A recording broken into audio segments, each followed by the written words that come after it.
Salam yoldaşlar. Deməli mən maarifləndirici videolar çəkib paylaşıram, sadəcə insanların məlumatı olsun deyə. Bu videolara baxın 5 danışım mənə saxta link göndərib, saxta sayt göndərib Kapital Bankın adından güya yarışlar keçirilir, pul mükafatı var. Ancaq təbii ki bu saxtadır, Kapital Banka aidiyyəti yoxdur. İnsanlar buna qeyri-ciddi yanaşır, tam olaraq mahiyyətini dərk eləmir. Deməli belə bir hadisə danışım. 3 ay əvvəl bir ağsaqqal zəng edir ki, ay oğul, telefonumun ekranına tərbiyəsiz şeylər gəlir. Telefonu ya söndürə bilmirəm, ya kildə qoya bilmirəm. Bunun bir çarə qıl. Dedim, dayı gətirin, həll eləyərik. Problem yoxdur. Yarım saatdan sonra zəng edir ki, ay oğul, daha ehtiyac olmadı, həll elədilər. Bizdə məhəllə uşağı var, çox savadlı uşaqdır, həll elədi. Dedim, hə, həll olunsa nə gözəl. Əsas odur ki, həll olunub. Bu yaxınlarda tanımıram həmən insanı. Bu yaxınlarda gəlib deyib ki, bəs kartından müəyyən məbləğdə pul çıxılıb. Bir bank yükləmişik. Yüklədikdən sonra pulu çıxartmışam, müəyyən bir hissə qalıb. O hissə öz-özünə çıxıb. Hara çıxılıb, necə çıxılıb bilmirəm. Pul çıxılır. Bəs neçə ay əvvəl də belə başıma bir iş gəlmişdi, zəng elədim, daha gələ bilmədim, bizdə məhəllə uşağı həll elədi.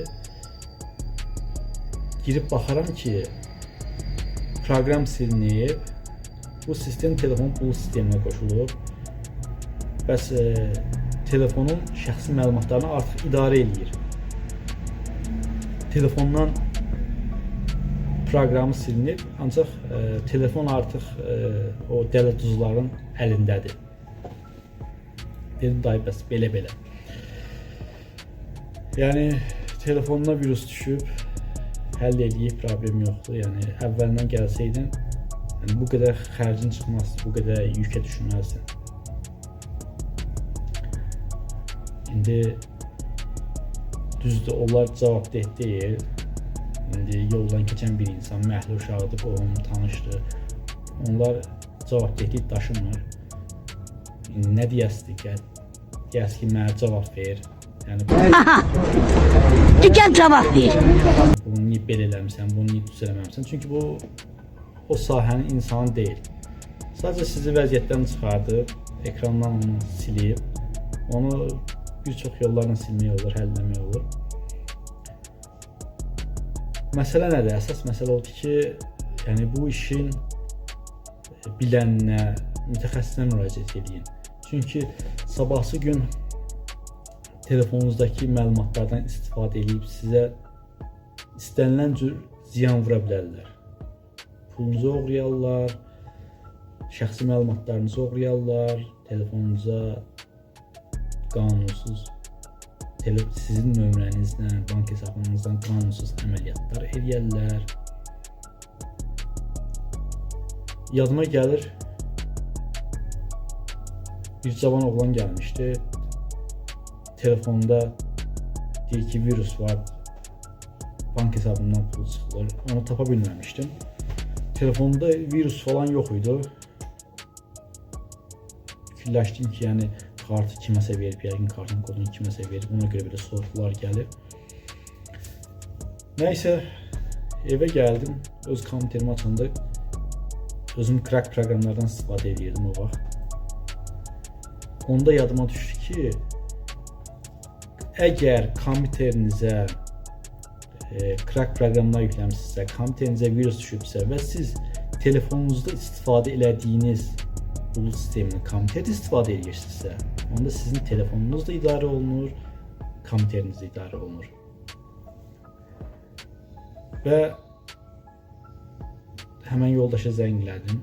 İndi öz izləyirsə rəylərdə yaza bilər. Həmən yoldaşa zəng elədim. Dedim ki, gətir bir də baxaq. Və onu bulut sistemindən həqiqətən müəyyənləşdirdi ki, bulut sistemində belə bir şey var, qoşulub artıq. Onu bulut sistemindən ayırdıq və bir dəfə sorğular gəlmədi. Telefonunuzda naməlum saytlar gəlir, naməlum linklər gəlir, qohumlarınız olsun, qohumlarınızın göndərdiyi linklərə girməyin, tanımadığınız linklərə girməyin. Naməlum mənbələrdən proqram yükləməyin. O proqramlar yükləyərkən naməlum mənbələrə icazə verməyin. Bu icazələrlə istənilən cür telefonunuzdan istifadə edə bilərlər. İstənilən cür. Sizin bank hesabınızdan qanunsuz əməliyyatlar edə bilərlər, pul olmasa belə. Telefonunuzda, onu da deyim, əsas onu demək istəyirəm ki, telefonunuzun ekranına reklamlar gəlirsə, artıq telefonunuz təhlükə altındadır. Yəni sizin telefonunuzun ekranına reklam yerləşdirərək birinci bundan pul qazanırlar. İkincisi, əgər reklam yerləşdirə bilirlərsə, telefonunuzu ələ keçiriblər. Artıq ondan da başqa əməliyyatlar yerinə yetirə bilərlər. Bu son zamanlar bu hallar çox yaşanır, çox şikayətlər olunur. Çox insan pulunu itirib, elə insanlar var ki, əvvəlindən şübhələnib, hansısa bir mütəxəssisə müraciət edib, IT mütəxəssisə müraciət edib, onu aradan qaldırıblar. Bəziləri də şübhələniblər, ancaq müraciət eləməyiblər. Eləmədikləri üçün balanslarından pul çıxıb, pul çıxandan sonra artıq gecidir. Polisə şikayət etsə tam olaraq həlli yolu yoxdur. Çünki bunları idarə edən xarici ölkələrdəndir. Yenə də diqqətli olun, məlumatlarınızı qorumağa çalışın, naməlum mənbələrdən proqramlar yükləməyin, tanımadığınız linklərə girməyin. Əgər belə bir hallar yaşanıbsa, IT mütəxəssislərə müraciət edin, bu sahə bilən insanlara müraciət edin. Küçədə yaxşı oğlandı, savadlı oğlandı, tanışdı, həll eləyə bilir, başa çıxır. Elə insanlara tam olaraq da güvənməyin. Ola bilər ki, bəli, anlayışlı ola bilər, bilikli ola bilər. Onlar da internetdən öyrənib nələrsə icra eləyə bilərlər. Deyə bilmərəm. Ancaq məlumatlarınızın güvənliyi üçün tam olaraq bir mütəxəssisə müraciət edin ki, bu cür hallarla rastlaşmayasınız.